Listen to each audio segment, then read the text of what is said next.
السلام علیکم ورحمۃ اللہ وبرکاتہ۔ الحمدللہ والصلاة والسلام علی رسول اللہ وبعد۔ سب سے پہلے میں اپنے سامعین کرام کے لیے دعا گو ہوں کہ اللہ تبارک و تعالی آپ کو صحت اور عافیت اور سلامتی کے ساتھ ایمان والی لمبی زندگی عطا فرمائیں، نیکیوں کے ساتھ، کہ زیادہ سے زیادہ اپنی زندگی میں نیکیوں کا ذخیرہ ہم بھی اور آپ بھی سب کر سکیں۔ انسان دنیا کے اندر چاہتا ہے اپنے آپ کو پروموٹ کرنا، آگے بڑھانا، کہیں کامیاب ہو جاتا ہے، کہیں وہیں اٹک جاتا ہے اور کہیں ناکام ہو کے واپس پلٹ آتا ہے۔ لیکن نبی پاک صلی اللہ علیہ وسلم نے ہم کو جو ایک ایسا نسخہ دیا ہے اپنے آپ کو پروموٹ کرنے والا، وہ نہ رکنے والا ہے نہ پیچھے ہٹنے والا ہے، بلکہ وہ ایسا ہے یقیناً پورا ہو کر کے رہے سو رہے، ذرہ برابر بھی کوئی رکاوٹ نہیں ہوگی اس میں۔ اور آپ کو معلوم ہے وہ کیا ہے؟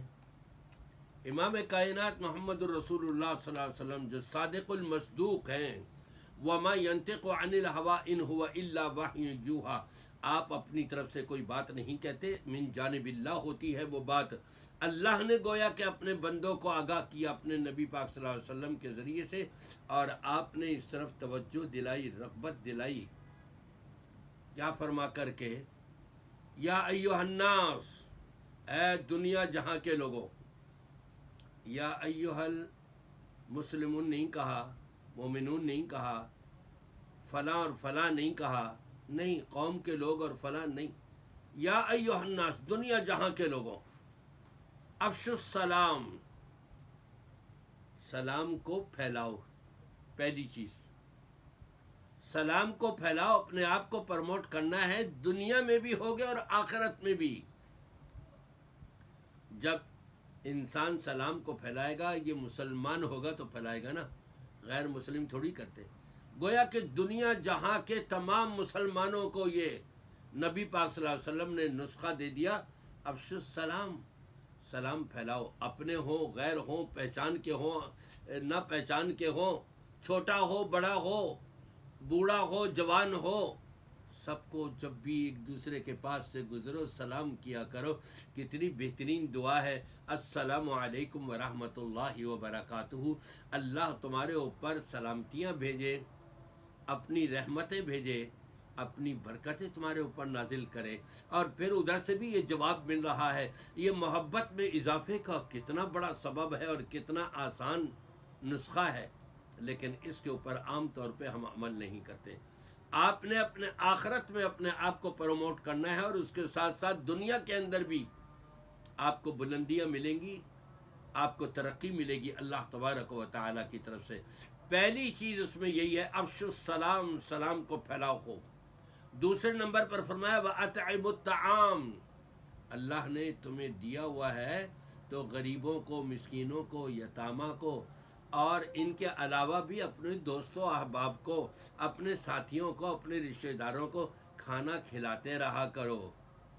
لیکن آج کل جو کھانا کھلایا جا رہا ہے اپنا بنانے کے لیے، اپنے لیے ووٹ لینے کے لیے، مولوی اپنی حمایت کے لیے دعوتیں کر رہا ہے، عام آدمی بھی اپنی آپ کو آگے بڑھانے کے لیے لوگوں کی دعوت کر رہا ہے۔ نہیں نہیں نہیں نہیں، اللہ کے لیے کریں، کسی اور غرض سے نہ کریں۔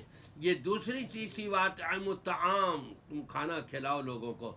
اور تیسری چیز آپ نے فرمایا وَصِلُوا الْأَرْحَامَ، جو رشتہ داریاں اللہ نے تمہاری مقرر کی ہے، ان ساری رشتہ داریوں کو ملا کر کے رکھو، کاٹو نہیں۔ اگر رشتہ داریوں کو کاٹو گے تو تمہاری کوئی عبادت اللہ کی بارگاہ میں آسمانوں کے اوپر نہیں پہنچے گی، قبولیت کا درجہ نہیں پائے گی، لہٰذا اس کی بڑی اہمیت ہے۔ یہ تیسری چیز تھی وصل الارحام۔ اور چوتھی اور آخری چیز نبی پاک صلی اللہ علیہ وسلم نے فرمایا وصلوا باللیل والناس نیام، رات کی تنہائیوں میں لوگ نرم نرم گدیروں پر سوئے پڑے ہوئے ہیں، ذرا اٹھ کر کے تم تہجد پڑھو، اللہ کو یاد کرو۔ جب یہ چار چیزیں کسی مسلمان میں، ایمان والے میں، توحید پرست میں متبع سنت کے اندر جب یہ 4 چیزیں آ جائیں تو نبی پاک صلی اللہ علیہ وسلم کس انداز سے گویا کہ گارنٹی دے رہے ہیں، تدخل الجنت بسلام، بڑی سلامتی کے ساتھ جنت میں داخل ہو جاؤ گے، کوئی رکاوٹ نہیں ہوگی۔ دیکھیں پروموٹ کیا جا رہا اپنے آپ کو، جنت مل رہی ہے، جنت کے مالک بن رہے ہیں، اس سے بڑی دولت انسان کو کوئی اور نہیں مل سکتی۔